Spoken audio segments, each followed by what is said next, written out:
એક ગામમાં બે મિત્રો રહેતા હતા, અર્જુન અને વીરેન. એક દિવસ બંને બજારમાં ગયા. ત્યાં એક અજાણ્યા માણસે અર્જુનનું અપમાન કર્યું. અર્જુનને ખૂબ ગુસ્સો આવ્યો. તે ઝઘડો કરવા આગળ વધ્યો. પણ વીરેને તેનો હાથ પકડીને કહ્યું, જે માણસ પોતાના ગુસ્સાને કાબૂમાં રાખી શકે તે જ સાચો શક્તિશાળી હોય છે. અર્જુને વાત ન માની અને ઝઘડો કર્યો. વાત એટલી વધી ગઈ કે પોલીસ સુધી પહોંચી.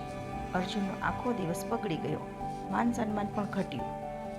થોડા દિવસો પછી એ જ માણસે વીરેન સાથે પણ ખરાબ વર્તન કર્યું. વીરેન શાંત રહ્યો. તેણે માત્ર એટલું કહ્યું કે તમારા શબ્દો તમારા સંસ્કાર બતાવે છે, મારા નહીં. આસપાસના લોકો વીરેનની શાંતિ અને સમજદારીથી ખૂબ પ્રભાવિત થયા. જે માણસ અપમાન કરતો હતો તેને પોતાની ભૂલનો અહેસાસ થયો અને તેણે માફી માંગી.